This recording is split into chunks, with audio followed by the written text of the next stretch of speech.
Hello everyone, welcome to teach me maths and GS channel.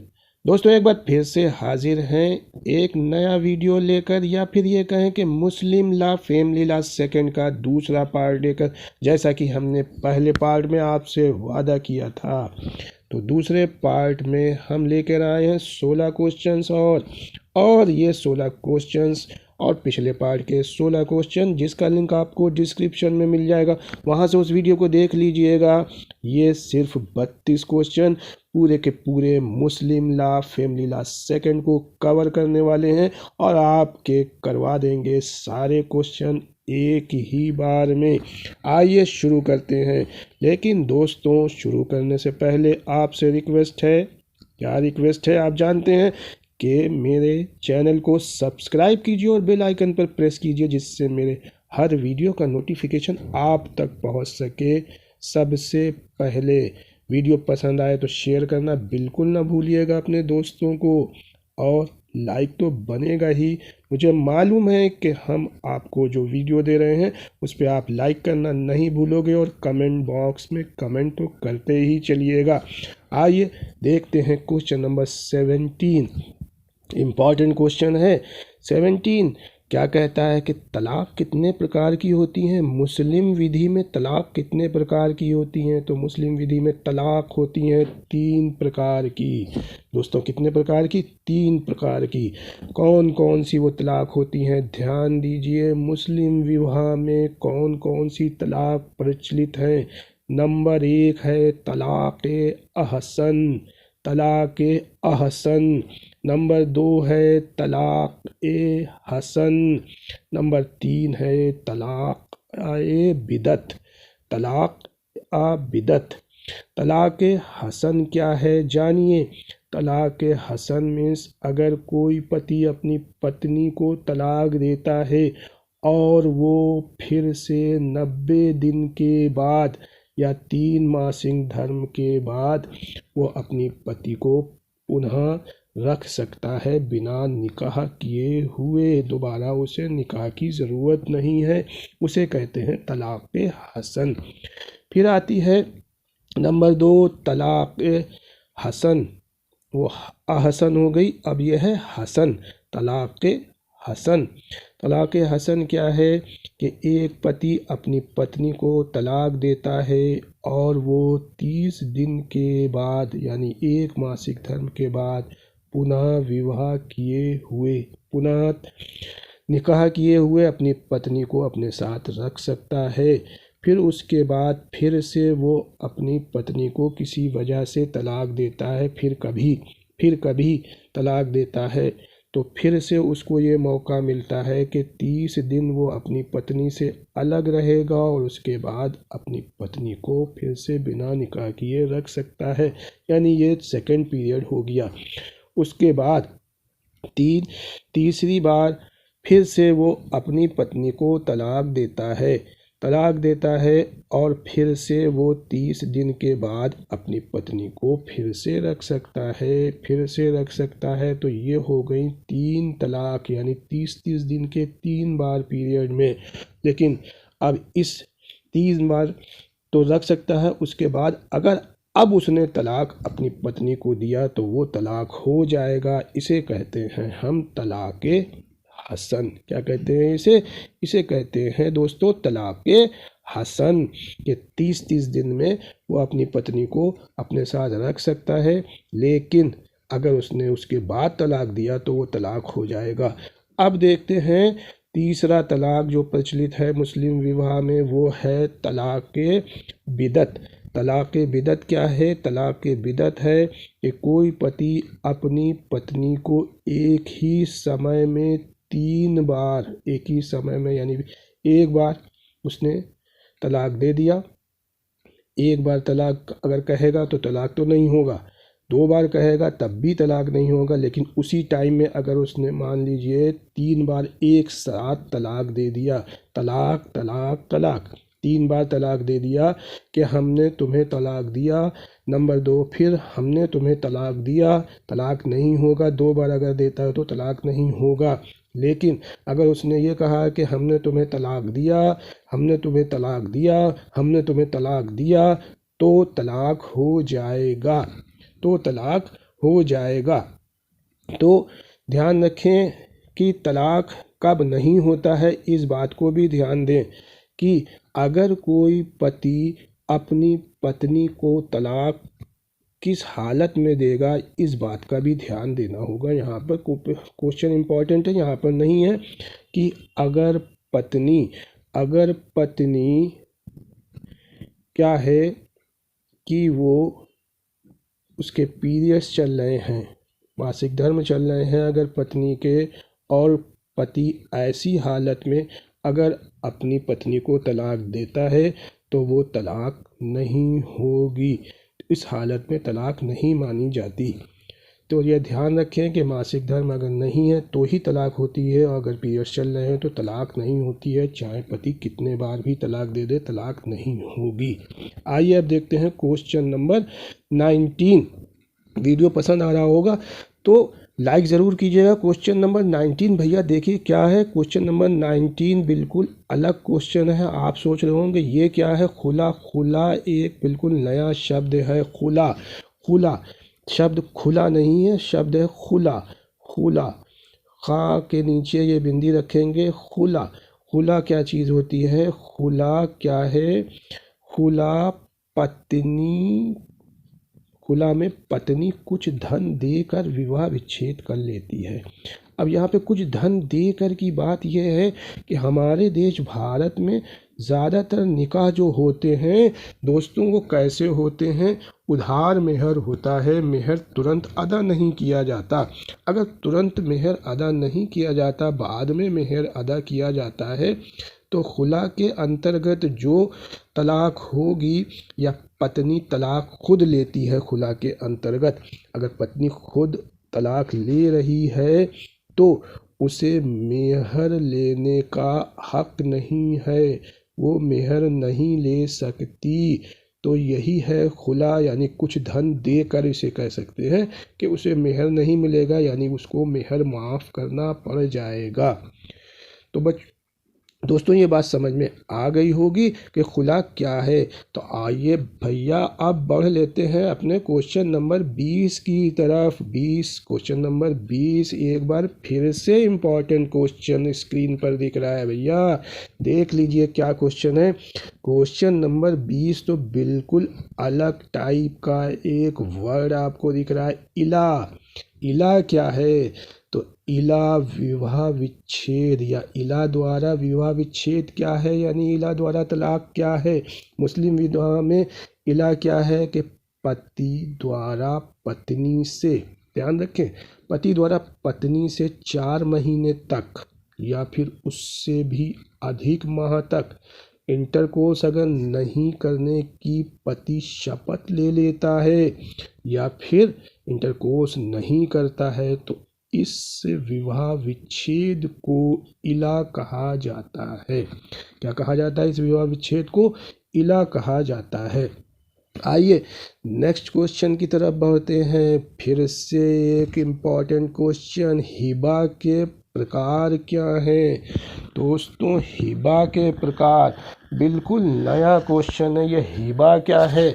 तो दोस्तों हिबा के जो प्रकार हैं, एक तो खुद हिबा है। हिबा मीन्स होता है दान, यानी एक ऐसा दान जिसके एवज में कुछ भी ना मांगा जाए, कुछ भी ना लिया जाए, वो हिबा होता है। फिर से इसको आप समझ लें कि हिबा बिना किसी प्रतिफल के संपत्ति का अंतरण है। किसी दूसरे को अपनी संपत्ति दे देना, उससे आप कोई प्रतिफल ना लें, वो कहलाता है हिबा। अब नंबर 2 है सदका। सदका है कि धार्मिक प्रयोजन के लिए अपनी संपत्ति का दान कर देना। धार्मिक उद्देश्य के लिए अपनी संपत्ति का दान कर देना। किसके लिए। धार्मिक उद्देश्य के लिए अपनी संपत्ति का दान कहलाता है सदका। अब आ जाइए नंबर 3 भैया, इम्पॉर्टेंट क्वेश्चन। क्या नंबर 3 इम्पॉर्टेंट पॉइंट है, बहुत ही इम्पॉर्टेंट पॉइंट है। अक्सर इसमें कन्फ्यूज़न हो जाता है, क्या ये भी हिबा है। हाँ भैया ये भी हिबा है। मुस्लिम विधि के अनुसार इसका ये हिबा है, इसका नाम है हिबा बिल इवाज। हिबा बिल इवाज क्या है समझ लीजिए भैया। दोस्तों हिबा बिल इवाज एक तरह का दान है। ये कैसा दान है कि एक दान के बदले या एवज में, एवाज एवज से बना है, एवज में यानी उसके बदले में दूसरा दान दिया जाए, इसे हिबा बिल इवाज कहा जाता है। हिबा बिल इवाज के दो अलग अलग दान होते हैं। एक वो कि जो दाता है वो दान एक व्यक्ति को देता है और अदाता भी दाता को दान देता है, तो दोनों एक दूसरे को दान देते हैं, उसे कहा जाता है हिबा बिल इवाज। एक एग्जाम्पल ले लेते हैं। मान लीजिए कि एक व्यक्ति है, उसने दूसरे व्यक्ति को एक घोड़ा दान में दिया और उस दूसरे व्यक्ति ने पहले व्यक्ति को एक ऊंट दान में दिया, तो इसे कहेंगे हिबा बिल इवाज। ये हिबा बिल इवाज हुआ। आइए दोस्तों देखते हैं चौथे प्रकार का हिबा क्या है। चौथे प्रकार का हिबा भी एक हिबा है, लेकिन व्यवहार में ये हिबा नहीं होता, ये दान नहीं कहा जाएगा, लेकिन मुस्लिम विधि में तो ये दान है। इसका नाम है हिबा बशर्त उल इबाज। हिबा बिल इवाज का ही एक दूसरा रूप है जिसको कहते हैं हिबा बशर्त उल इबाज। ये क्या है कि इसमें दाता जो दान दे रहा है, अदाता से जिसे दान लेना है, उससे एक शर्त रख देता है कि अगर हम तुम्हें ये दान में देंगे तो तुम इसके बदले हमको ये ही दान में दोगे। यानी एक मांग रख दी जाती है। ध्यान से समझें, या एक दूसरी तरह से इसको समझते हैं कि मान लीजिए कि ये जहाँ कोई दान इस मांग के साथ दिया जाता है कि दान ग्रहीता इस दान के उपलक्ष्य में दाता को कोई निर्धारित वस्तु देगा, यानी वस्तु को निर्धारित कर दिया गया है, शर्त रख दी गई है कि वही वस्तु देना है, तो इस हिबा को हिबा बशर्त उल इबाज कहते हैं। भैया समझ में आ गया ना? अगर समझ में आ गया है तो वीडियो को लाइक ज़रूर करना और कमेंट बॉक्स में कमेंट करना तो बिल्कुल ना भूलना। तो क्वेश्चन नंबर 21 के बाद आइए बढ़ते हैं क्वेश्चन नंबर 22 की तरफ। और क्वेश्चन नंबर 22 आपकी स्क्रीन पर दिख रहा है। क्वेश्चन नंबर 22 क्या है दोस्तों? क्वेश्चन नंबर 22 है कि शराइल उल इस्लाम क्या है?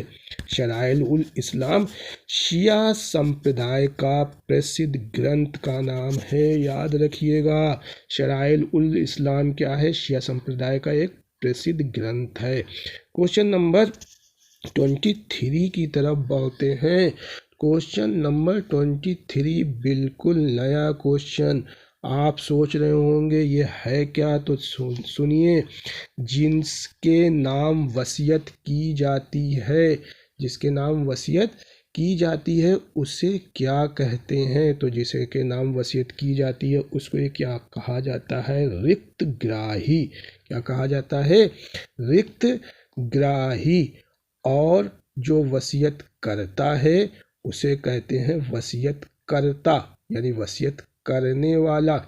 और जिसके नाम वसीयत की जाती है उसको कहते हैं रिक्त ग्राही या लिगेटी। लिगेटी क्या कहेंगे? लिगेटी, LEGATEE, लिगेटी। ओके, तो समझ में आ गया होगा। तो आइए अब देखते हैं क्वेश्चन नंबर 24। तो क्वेश्चन नंबर 24 बिल्कुल नया शब्द। आप सोच रहे होंगे ये कैसा शब्द है? तो शब्द है मर्ज उल मौत। मर्ज उल मौत क्या है? तो मर्ज उल मौत भी एक प्रकार का दान है। कैसा दान है कि जब कोई व्यक्ति ये सोच लेता है कि अब उसके बचने की कोई आशंका नहीं है, यानी वो अब मरने वाला है, तो वो एक दान करता है। उस दान को ही मर्जुल मौत कहते हैं कि जब कोई दान दाता इस आशंका से दान करता है कि वो मर जाएगा तो उसे मर्जुल मौत कहते हैं। तो भैया वीडियो समझ में आ रहा है, अच्छा लग रहा है तो लाइक और शेयर करना तो बिल्कुल ना भूलिएगा और कमेंट कीजिए। क्वेश्चन नंबर 15 देखिए आपकी स्क्रीन पर, बहुत ही इम्पोर्टेंट क्वेश्चन।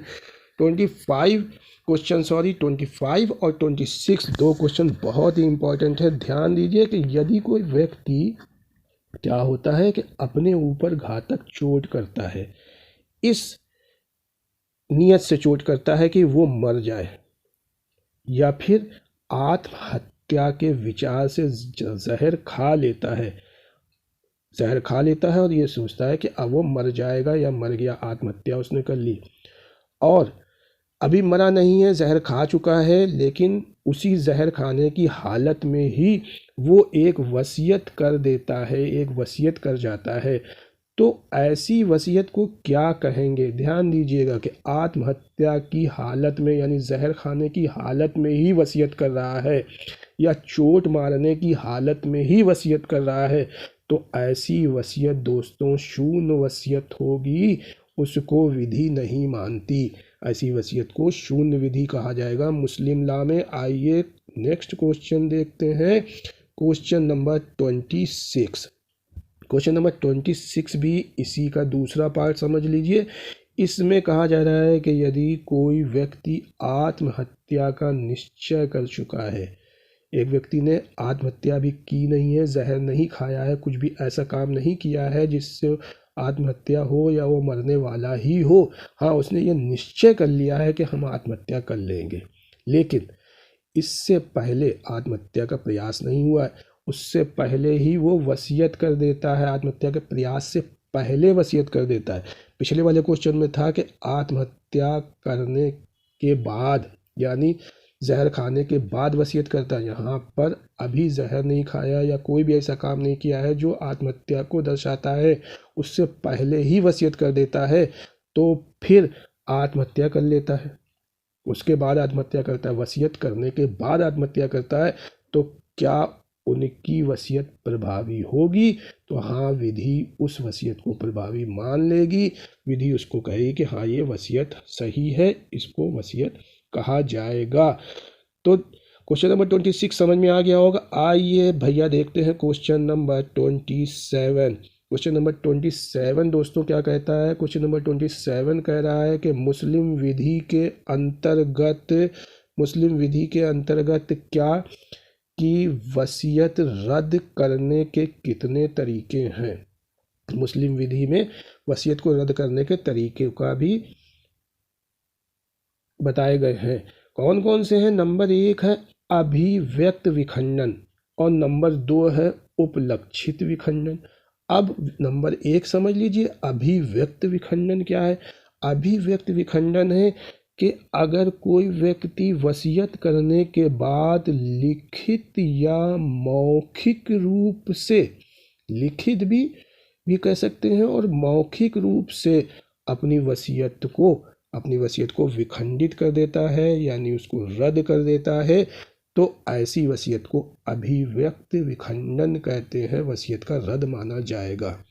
नंबर 2 है उपलक्षित विखंडन। उपलक्षित विखंडन क्या है कि अगर कोई व्यक्ति वसीयत करता है लेकिन उसके व्यवहार और उसके आचरण से ये मालूम होता है कि ये व्यक्ति वसीयत को क्या करना चाहता है? रद्द करना चाहता है, तो उस वसीयत को भी रद्द माना जाएगा, ऐसा मुस्लिम विधि कहती है। आइए अब देख लेते हैं question number 28, important question number 28 क्या कह रहा है कि मुतवल्ली कौन बन सकता है? पहले तो आप ये समझ लिया मुतवल्ली क्या होता है। तो दोस्तों मुतवल्ली कहते हैं महामंत्री को, किसी भी सोसाइटी में जो महामंत्री होता है उसी को मुतवल्ली कहा जाता है, या फिर इसे हम महासचिव भी कह सकते हैं। किसी भी सोसाइटी में महासचिव ही मुतवल्ली होता है। तो मुतवल्ली कौन बन सकता है? तो मुतवल्ली बन सकता है अगर कोई भी संपत्ति किसी ने वसीयत की है, किसी ने हिबा की है, किसी ने दान दी है, किसी ने हिदिया की है, उसमें मुतवल्ली होगा। और वो मुतवल्ली जिस व्यक्ति ने वो दान दिया है उसके घर का आदमी भी हो सकता है। सबसे पहले तो आपको ये याद रखना है। नंबर 2, या कोई भी बाहर का भी आदमी हो सकता है। नंबर 3, वो स्त्री भी हो सकता है, पुरुष भी हो सकता है।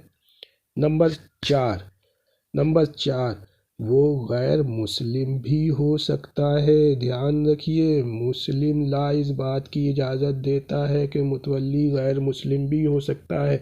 कहीं का भी किसी मस्जिद का मुतवल्ली भी गैर मुस्लिम हो सकता है, किसी दरगाह का मुतवल्ली भी गैर मुस्लिम हो सकता है, किसी मदरसा का मुतवल्ली भी गैर मुस्लिम हो सकता है।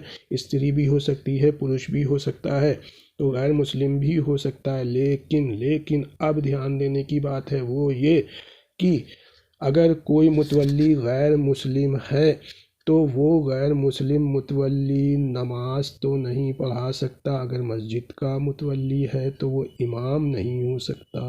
गैर मुस्लिम है तो इमाम नहीं हो सकता या नमाज नहीं पढ़ा सकता। इसी तरह से किसी खानकाह का अगर मुतवल्ली कोई गैर मुस्लिम है, कोई मुतवल्ली गैर मुस्लिम है, कहाँ का? खानकाह का। खानकाह का कोई मुतवल्ली गैर मुस्लिम है तो वो क्या है? वो खानकाह का मुजाविर नहीं हो सकता। ठीक है। इसी तरह से स्त्री के लिए भी यही रूल है कि स्त्री भी अगर है वो गैर मुस्लिम भी हो सकती है, मुस्लिम भी हो सकती है, तो स्त्री इमाम नहीं हो सकती और खानकाह की मुजाविर भी नहीं हो सकती, लेकिन मुतवल्ली बन सकती है। तो अब उस हालत में अगर कोई स्त्री मुतवल्ली है तो उस हालत में कोई दूसरा पुरुष इमाम या मुजाविर हो सकता है। तो आइए बढ़ते हैं क्वेश्चन नंबर 28 की तरफ। बहुत ही अच्छी तरह से हमने इस क्वेश्चन को आपको समझा दिया। आइए बढ़ते हैं क्वेश्चन नंबर 29 की तरफ। क्वेश्चन नंबर 29 भैया क्या कह रहा है? देखिए 29 कहता है कि वक्फ क्या है। हाँ भैया, वक्फ मुस्लिम लॉ में एक नया शब्द है, वक्फ। तो वक्फ की संपत्ति का नाम आपने सुना होगा। तो वक्फ की संपत्ति क्या कहलाती है? किसी अचल संपत्ति, यानी कोई ज़मीन है, खेत है, प्लॉट है, अचल संपत्ति। अचल संपत्ति को धार्मिक प्रयोजन के लिए देना ही वक्फ है, यानी एक तरह से दान है वक्फ। लेकिन ऐसा दान जो कहाँ दिया जाए? धार्मिक प्रयोजन के लिए दिया जाए। अब धार्मिक प्रयोजन के लिए मतलब मस्जिद में दे दिया गया धार्मिक प्रयोजन, मदरसा में दे दिया गया धार्मिक प्रयोजन, खानका में दे दिया गया धार्मिक प्रयोजन। ठीक है। कब्रिस्तान बनाने के लिए दे दिया गया धार्मिक प्रयोजन। इन सब में प्राइवेट कब्रिस्तान बनाने के लिए दे दिया गया धार्मिक प्रयोजन। तो इन सब को धार्मिक प्रयोजन कहते हैं। ये इसमें अगर ये दान दिया जाता है, कोई भी अचल संपत्ति दी जाती है, तो वो भैया क्या कहलाती है? वो कहलाती है वक्फ। तो दोस्तों वो कहलाती है वक्फ। अब वक्फ अलल औलाद क्या है? वक्फ 2 प्रकार के होते हैं। नंबर 1 वक्फ तो हमने आपको बता दिया। दूसरा वक्फ होता है वक्फ अलल औलाद, यानी वक्फ की कोई संपत्ति वक्फ की जाए लेकिन वो अपने वंशजों को की जाए, यानी आने वाली औलादों के नाम कर दी जाए, वो कहलाएगी वक्फ अलल औलाद। अपने वारिसों के लिए अगर वक्फ किया गया है, जो अभी जन्मे नहीं हैं, अजन्मे हैं, उनके लिए कोई संपत्ति कोई छोड़ गया या कोई उनका पूर्वज छोड़ गया, तो वो कहलाती है वक्फ अलल औलाद। और वक्फ अलल औलाद में दोस्तों उस संपत्ति का मालिक कौन होता है? उस संपत्ति का मालिक उनकी औलादें ही होती हैं, जो छोड़ गया। औलादों की औलादें, यानी उनके वंश के लोग ही उस संपत्ति के वारिस होते हैं। लेकिन एक बात ध्यान यहाँ पर और देना है कि अगर वो वंश ख़त्म हो जाता है कभी, तो वो संपत्ति धार्मिक प्रयोजन के लिए दान कर दी जाएगी। धार्मिक प्रयोजन के लिए दान कर दी जाएगी, या फिर जिस प्रकार उस व्यक्ति ने उस संपत्ति के बारे में लिख दिया है कि ये संपत्ति इसके बाद कहाँ जाएगी, वो संपत्ति वहीं चली जाएगी, या तो धार्मिक प्रयोजन के लिए चली जाएगी या फिर किसी स्कूल, कॉलेज, मदरसा वगैरह में जा सकती है। तो आइए अब देखते हैं नंबर 31 क्वेश्चन। नंबर 31 क्वेश्चन है मूषा। मूषा का क्या तात्पर्य है या मूषा का सिद्धांत क्या है? तो मूषा क्या है? मूषा का तात्पर्य है कि संपत्ति का अविभक्त भाग, यानी ऐसी संपत्ति जिसका जो है विभाजन ना हो सके, विभाजन ना हो सके, यानी भ्रम की स्थिति आ जाए। कौन सी स्थिति आ जाए? भ्रम की स्थिति अगर किसी संपत्ति में है तो वो मूषा कहलाती है। मान लीजिए एक कुआं है और उस कुएं को दान किया जाता है, मूषा भी एक दान है, उस कुएं को दान किया जाता है, तो वो दान क्या है? वो दान मूषा कहलाएगा। क्यों? क्योंकि वो तो विभाजित नहीं हो सकता। विभाजित नहीं हो सकता है कि आधा पानी तुम लोगे, आधा पानी हम लेंगे, एक तरफ से तुम्हें पीना है, दूसरी तरफ से हमें पीना है, ऐसा नहीं हो सकता।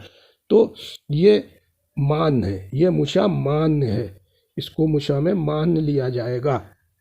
अब दूसरा एक एग्जाम्पल इसमें और लेते हैं कि मान लीजिए मेरी बात है, मेरे 2 पुत्र हैं और मेरे पास 3 कमरे हैं, और हमने क्या करा, उन 3 कमरे में एक कमरे को दान कर दिया। एक कमरे को दान कर दिया। कितने कमरे को? एक कमरे को हमने दान कर दिया। तो क्या होगा? अब कौन से कमरे को दान किया है ये तो मालूम ही नहीं, लेकिन एक कमरा हमने दान दे दिया है, तो ये क्या हुआ? अविभक्त भाग हो गया। कौन सा कमरा है? अविभक्त भाग हो गया। तो जब तक मेरे पुत्रों में कमरे का बंटवारा नहीं हो जाता, तब तक उस तीसरे कमरे का पता नहीं चल पाएगा कि वो तीसरा कमरा कौन है। तो एक भ्रम की स्थिति यहाँ पर पैदा हो गई। इस भ्रम को दूर करने के लिए मूषा के सिद्धांत का सहारा लिया जाता है। दोस्तों, क्वेश्चन नंबर 31 आपको अच्छी तरह से समझ में आ गया होगा। तो अगर समझ में आया है तो ज़रूर शेयर करिएगा और लाइक ज़रूर कीजिएगा। आइए बढ़ते हैं क्वेश्चन नंबर 32 की तरफ। 32 भी देखिए, बहुत ही इम्पोर्टेंट शब्द सामने आ गया है, आर्यत। आर्यत क्या है? आर्यत है एक निश्चित अवधि के लिए किसी संपत्ति के लाभांश के प्रयोग का अधिकार आर्यत कहलाता है। आर्यत भी एक दान है, आर्यत एक दान है, लेकिन आर्यत में कोई ज़मीन या कोई प्लॉट या कोई भी ऐसी चीज़ या अचल संपत्ति वो हमेशा के लिए दान नहीं दी जाती, बल्कि एक निश्चित अवधि के लिए दान दी जाती है, और उसके ऊपर जो भी लाभांश होता है वो दान कर दिया जाता है। एग्जाम्पल इसमें ले लेते हैं। मान लीजिए कि एक व्यक्ति ने एक खेत, 2 बीघा का एक खेत क्या करा, आर्यत किया। अब उसके ऊपर जो भी फसल होगी उस फसल से जो लाभांश होगा या लाभ होगा वो क्या होगा, वो दान दे दिया जाएगा। और उसकी एक अवधि होगी कि उसने 3 फसलों के लिए इसको, मान लीजिए 3 फसलों के लिए इसको दान किया हुआ है, तो 3 फसलों के बाद चौथी फसल जब उस पे होगी तो वो दान खुद ब खुद ख़त्म हो जाएगा, आर्यत खुद ब खुद ख़त्म हो जाएगी। चौथी फसल उस व्यक्ति को मिलेगी जो उसका स्वामी है, लेकिन 3 फसलों तक वो वहाँ की फसल, यानी जो भी उसमें बोया जाएगा या जो भी उसमें पैदा होगा वो सब के सब कहाँ चला जाएगा, वो सब के सब दान में दे दिया जाएगा। इसी को आर्यत कहा जाता है। तो आइए अब पढ़ते हैं दोस्तों किस क्वेश्चन की तरफ। वो क्वेश्चन है 33। मज़ा आ रहा है ना दोस्तों? अगर मज़ा आ रहा है तो क्या करना है आपको? सिर्फ एक ही काम करना है कि वीडियो को लाइक करना है, शेयर करना है, और कमेंट बॉक्स तो आपका अपना है, कमेंट ज़रूर कीजिएगा। क्वेश्चन नंबर 33 कह रहा है कि हिबा क्या है? तो हिबा क्या है? हिबा है बिना किसी प्रतिफल के, कोई हमें फल ना प्राप्त हो, बिना किसी प्रतिफल के अपनी संपत्ति का अंतरण, अपनी संपत्ति किसी को दान कर देना हिबा कहलाता है। अभी हमने आपको हिबा के प्रकार बताए थे, वही हिबा, उसी में हिबा एक था जिसको हमने पिछले क्वेश्चन में समझा दिया है। यहाँ पर वही हिबा है, वो एक हिबा दान है। हिबा के हमने प्रकार आपको पहले ही बता दिए हैं, तो उसको ध्यान से समझ लें। हिबा बहुत ही इम्पॉर्टेंट इस पेपर का टॉपिक है, इसको ध्यान से पढ़ेंगे